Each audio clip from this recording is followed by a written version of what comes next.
파이썬 프로그래밍 기초. 파이썬 프로그래밍 기초 모듈 7 데이터 구조 두 번째 시간 사전과 집합입니다. 우리가 앞에서 파이썬은 리스트, 튜플 이러한 시퀀스 데이터 구조와 또 사전, 집합 이러한 데이터 구조를 제공해 준다고 말씀을 드렸습니다. 그 중에서 지난 시간에는 이제 리스트와 튜플을 살펴봤고요. 이번에는 이제 사전과 집합 이 두 개를 좀 살펴보도록 하겠습니다. 사전, 영어로 딕셔너리죠. 말 그대로 사전에서 우리가 어떤 걸 찾을 때 키워드로 찾죠. 그래서 키워드로 찾으면 그 값이 나오니까 값, 이런 키와 값의 쌍으로 구성된 목록, 이것은 이제 딕셔너리입니다. 그러니까 리스트인데 키와 값의 쌍으로 구성되어 있는 거죠. 그래서 이제 중괄호 연산자를 씁니다. 예제를 볼까요? 어드레스북이 이꼴 해가지고 중괄호 열고 기밀 기밀 gmail.com 이렇게 됐습니다. 그러면 저 기밀이 키예요. 저 기밀이 키고 값이 기밀 gmail.com 이렇게 되는 거죠. 그래서 하나의 키와 값으로 구성된 항목이 있는 거고요. 컴마에서 기미가 키고 값이 기미 gmail.com인 항목이 또 있죠. 그 다음에 콤마 해가지고 다시 김삼이 키고 김삼 gmail.com 이라고는 항목을 갖고 있는 이제 사전이 딕셔너리 데이터 구조 갖고 있는 객체가 생성이 됐습니다. 그래서 어드레스북이라고 하는 변수에 저장하고 있는 거죠. 이 주소록의 항목을 보고 싶으면 우리 또 len 함수를 쓸 수 있습니다. 그대로 len 해가지고 어드레스북 주게 되면 지금 3개가 나오겠죠. 3개 이렇게 되고, 그래서 주소록의 목록을 이제 보고 싶다. 그래서는 for 인문을 쓸 수 있어요. 마찬가지로. 그래서 for item in addressbook 이렇게 주게 되면 어드레스북에서 이제 항목들을 꺼내오는데, 이 경우는 뭐를 꺼내오냐면 키값만 꺼내옵니다. 그래서 아이템에 이제 저장을 하는 거죠. 그래서 맨 처음에 기밀이 저장이 되고 출력하면 기밀이 나오고, 두 번째는 기미가 꺼내져서 기밀을 출력하게 되고, 그 다음에 세 번째는 이제 김삼이 꺼내져서 김삼이 출력되는 거죠. 그래서 키값만 출력됩니다. 값은 출력하지 않아요. 이번에는 이제 기밀의 이메일 주소를 좀 구하고 싶다. 그러게 되면 이 기밀을 키로 어드레스북을 조회하면 돼요. 이 경우에 이제 우리가 앞에서 시퀀스인 경우에는 인덱스 연산을 했지만 여기는 인덱스라는 것이 없고 그냥 키워드가 있는 거죠. 키가 있는 거죠. 그래서 기밀을 이라고 하는 문자의 키 값을 저 이제 대괄호 안에다 주게 되면 그 기밀 키 값에 해당되는 값, 기밀의 gmail.com 이것이 이제 반환이 되는 거죠. 사전은 추가, 삭제 이런 것들을 할 수가 있습니다. 그러니까 그 뮤터블인 거죠. 변경할 수 있는 게 되는 거예요. 그래서 이 기미 항목을 삭제도 할 수 있습니다. 그래서 삭제하기 위해서는 there 해가지고 addressbook 기미 이렇게 키값을 주게 되면 기미라고 하는 키값을 갖고 있는 항목이 삭제가 되는 거죠. 그래서 이제 삭제한 후에 주소록 목록을 보게 되면 기밀의 gmail.com, 김삼의 gmail.com 이렇게 사전 객체가 쭉 이제 출력이 될 거고요. 그 다음에 이제 우리가 앞에서 이제 for 인문에서 어드레스북 이렇게만 주게 되면 이제 키값만 나오니까 키하고 값 이 두 개를 전부 이제 반환하고 싶다 그러면 사전 객체의 items라고 하는 메소드를 호출하면 됩니다. 그러면 이제 addressbook.items 이렇게 되는 거죠. 그렇게 되면 저 items라고 하는 메소드가 키와 값으로 구성된 튜플 객체를 반환해 줍니다. 하나씩 반환해 주는 거예요. 그래서 이 튜플 객체를 name과 email이라고 하는 변수에다가 쪼개서 가져올 수 있게 되겠죠. 그래서 for name, email in addressbook.items 메소드 호출한 걸 주는 거죠. 그러면 이제 하나씩 꺼내서 키와 값을 쌍으로 되어 있는 튜플 객체를 반환해주고 그것을 이제 네임 이메일에다 주니까 이름은 네임이고 이메일은 1이다. 이런 이제 프린트문에서 출력할 수 있게 되죠. 그래서 처음에 거는 기밀, 이름은 기밀이고 이메일은 기밀의 gmail.com, 또 마지막에는 이름은 김삼이고 이메일은 김삼@gmail.com. 이러한 목록이 나오게 되죠. 사전에 새로운 항목을 추가하고 싶다고 하면 키와 값을 부여해주면 됩니다. 그 구문은 어떻게 하냐면 어드레스 북 다음에 대괄호 안에 기모 키값을 주고요. 거기다 equal 해서 값을 주면 돼요. 그래서 김오@gmail.com 이렇게 값을 주게 되면 이제 기모라고 하는 항목이 추가되는 거죠. 어드레스북이라고 하는 딕셔너리에 추가돼서 이제 in 연산자를 사용해서 이 항목이 있는지 여부를 체크할 수가 있습니다. 앞에서 우리가 시퀀스에서 했던 것처럼. 그래서 if 기모가 in 어드레스북에 있느냐 이렇게 되는 거죠. 그러면 있으면 추가된 기모의 이메일은 해가지고 어드레스북 기모 키값을 주게 되면 이제 이메일 값이 쭉 나오게 되죠. 한번 해볼까요? 그래서 먼저 딕셔너리라고 하는 파일을 생성하겠습니다. dictionary.py 생성하고 여기에 코드를 작성하죠. addressbook equal 그 다음에 중괄호 열어서 여기서 시작합니다. 기밀이라고 하는 키값을 갖고 있고 value는 기밀@gmail.com 그 다음에 김이 가지고 김이@gmail.com 이렇게 할 수가 있죠. 요령을 피워볼까요? 컨트롤 C 해서 그래서 여기에 김삼 주고 여기에는 3 이렇게 하겠습니다. 그죠? 이게 이렇게 이제 우리가 딕셔너리 객체를 만들었어요. 근데 여러분이 만약에 뭐 자바스크립트 언어를 잘 아신다. 그러면 이제 이게 자바의 제이손하고 유사한 구문을 가지고 있구나. 이걸 알 수가 있죠. 제이손 즉 자바스크립트 오브젝트 노테이션이라고 하는 표기법과 유사합니다. 그래서 이 파이썬하고 자바스크립트하고는 잘 궁합이 맞습니다. 다음에 여기에 프린트 해가지고 주소록의 항목 수를 보고 싶다 이렇게 하죠.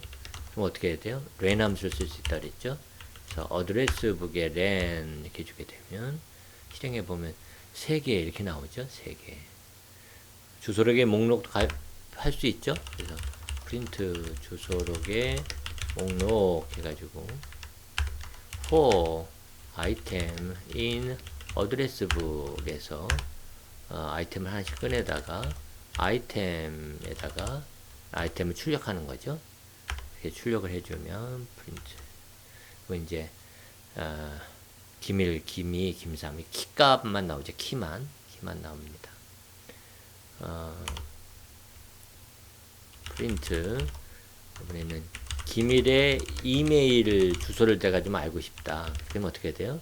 어드레스북에 키값을 주면 되죠. 기밀이라고 하는 키값을 주게 되면 그 값이 나오는 거예요. 키를 주게 되면 이 값이 나오는 거죠. 그래서 실행하면 기밀의 이메일은 기밀@gmail.com이다. 이게 나오죠. 이 사전에 있는 걸 삭제할 수 있다고 말씀을 드렸죠. 삭제하기 위해서는 del 이런 명령을 씁니다. 그래서 어드레스북에 이번에는 기미라고 하는 항목을 삭제하겠다. 키값으로. 예를 들면 기미가 삭제가 돼요. 삭제가 된 다음에 주소록의 목록을 한번 보도록 하죠. 프린트 삭제 후 주소록 목록 해가지고 어드레스북 이걸 보게 되면 이제 이번에 기미가 빠져야 되겠죠. 실행하게 되면 삭제 후 주소록 목록은 기밀 아까 김삼 요건 있는데 이제 기미가 빠지죠.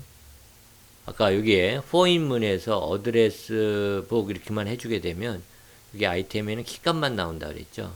그래서 요건 이제는 키 외에도 이제 값을 이제 출력하고 싶은 거예요. 그렇게 되면 우리가 for 해가지고 name, 이메일 이렇게 튜플 객체를 이제 잘라내는 거죠. 그래서 어드레스 북에서 items라고 하는 메서드를 호출하면 됩니다. 그러면 이제 저 items 메서드가 튜플 객체를 키 값을 튜플 객체로 반환해 주게 되고 name, 이메일에다가 저장하는 거죠. 그러면 이제 프린트 해가지고 이름은 이메일은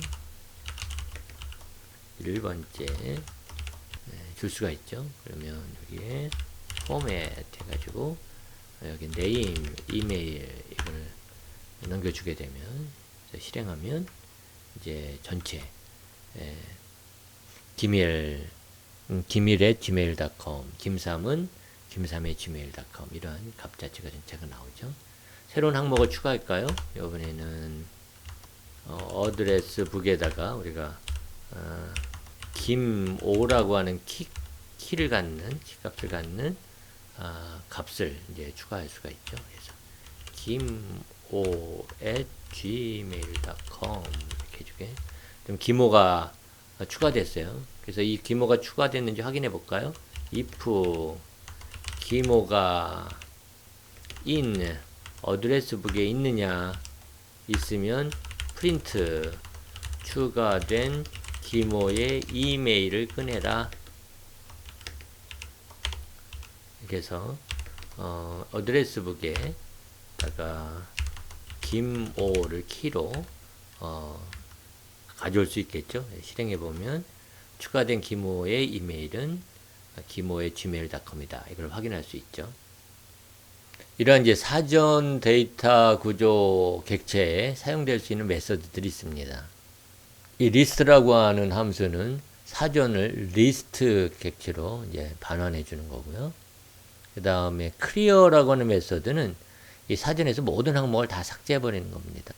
그 다음에 copy라고 하는 메서드는 복사본을 하나 만드는 거죠. 사전의 복사본 하나 만들어서 다른 객체, 다른 이제 딕셔너리 객체, 사전 객체에다가 저장할 수 있게 이렇게 해주는 거고. 그 다음에 from keys라고 하는 메서드는 이제 사전에서 모든 키는 가져오는데 그 값은 두 번째 있는 value로 전부 다 채우는 거예요. 저장하는 거죠.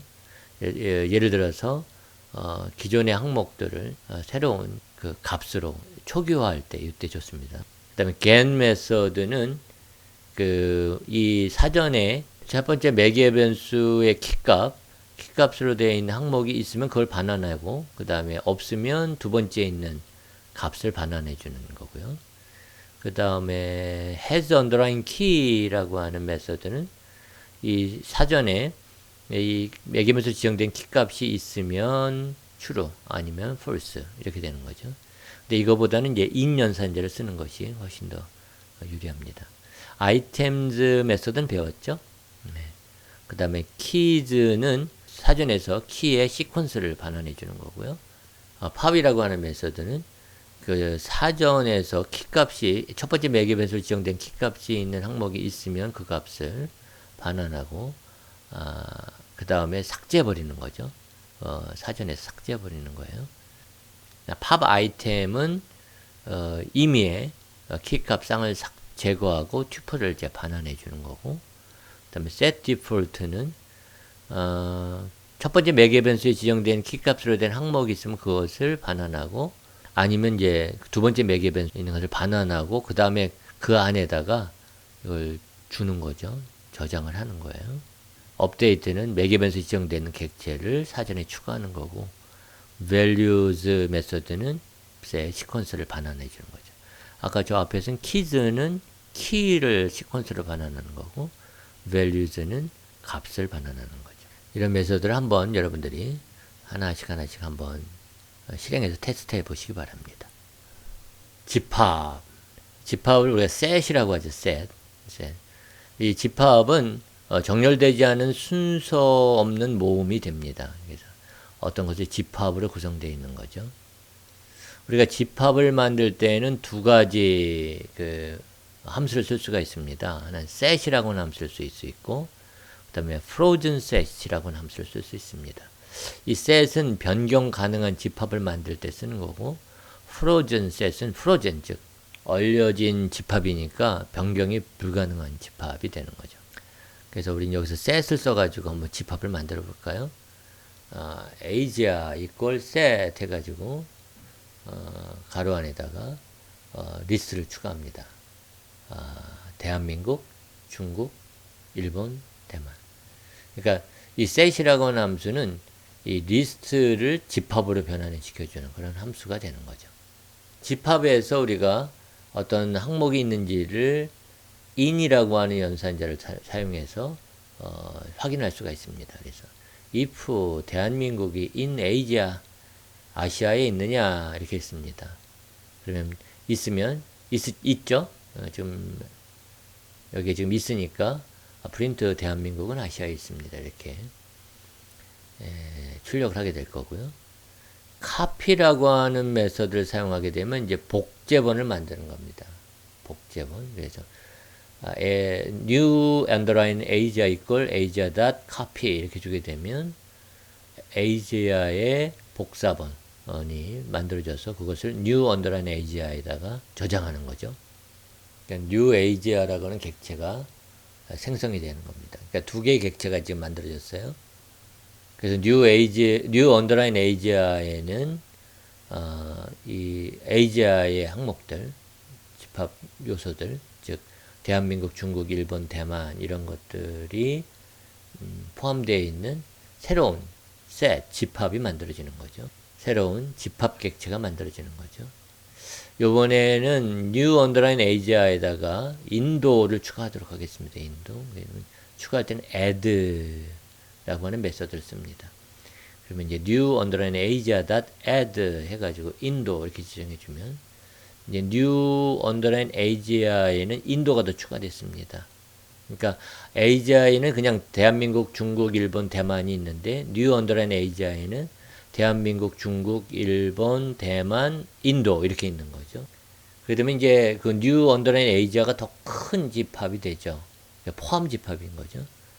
그래서 그 포함 집합이냐, 슈퍼셋이냐 라고 하는 것을 이제 알기 위해서는 is superset이라고 하는 메서드를 호출할 수 있습니다. 그러니까 if new underline Asia that is superset 해가지고 가로 열고 Asia. 그래서 new underline Asia가 Asia의 슈퍼셋이냐 이렇게 물어보는 거죠. 맞죠? 그러니까 이제 new underline Asia는 포함 집합입니다. 이렇게 되는 거고요. 요즘에 그 일본이 좀 마음에 안 드는 일들을 좀 많이 하고 있죠. 우리 Asia에서 없애버릴까요?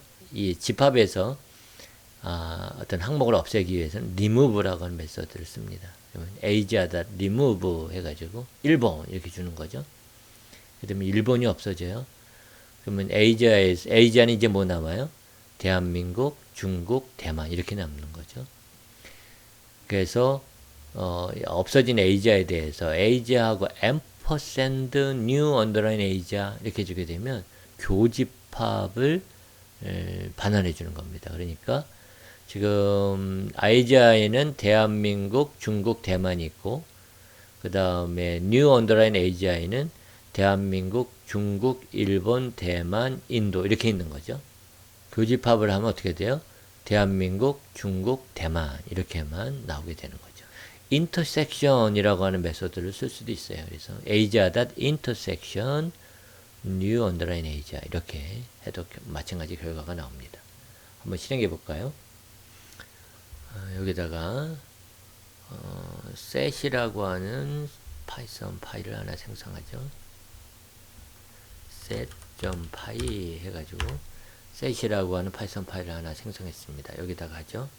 Asia는 set 함수를 써서 목록, 리스트를 set으로 바꾸는 거예요. 집합으로 바꾸는 거예요. 그래서 여기에는 대한민국 다음에 중국, 일본, 그 다음에 대만, 이런 나라들이 있죠. 그래서 이번에는 if 대한민국이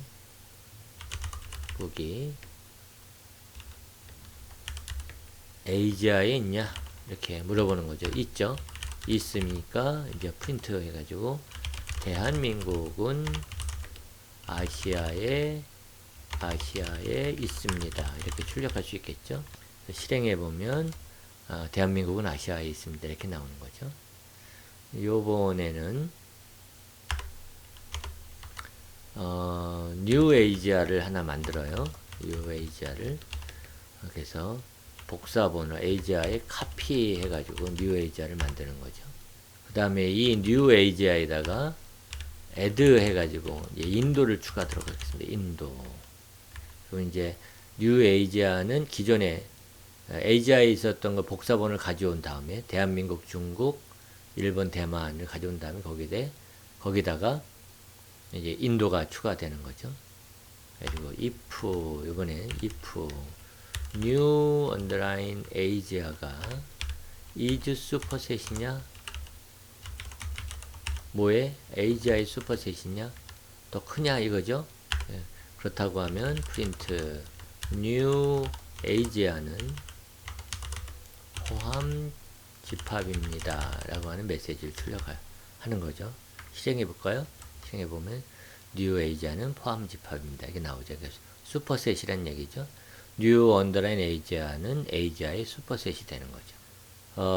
집합에서 어떤 항목을 삭제할 때는 remove라고 하는 메서드를 쓸 수 있습니다.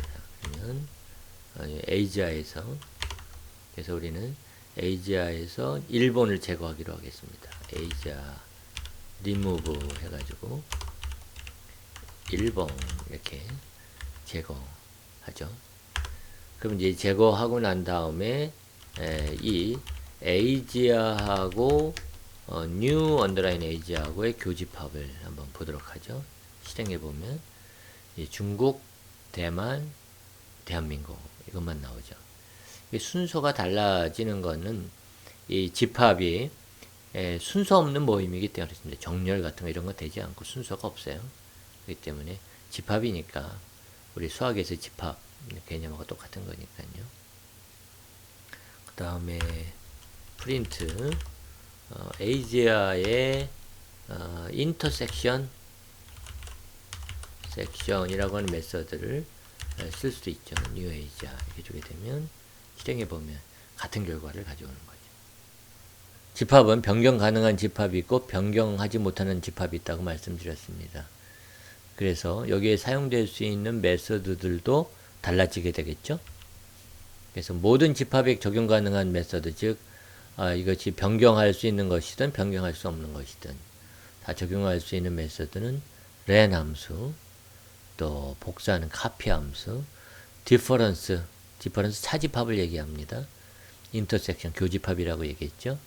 그 다음에 is this point 하게 되면 지금 s라고 하는 집합과 매개변수 지정되어 있는 t의 집합에 공통으로 들어가야 하는 항목이 없을 경우엔 true를 반환하고 공통으로 들어가는 항목이 있으면은 false가 되는 거죠. 또 부분 집합이냐 is subset 지금 S 집합이 매개변수 지정된 T의 부분 집합인지 여부를 반환해 주는 거고요. is superset 이걸 우리 했었죠. 포함 집합이냐. 그 다음에 symmetric underline difference 이건 대칭 차집합.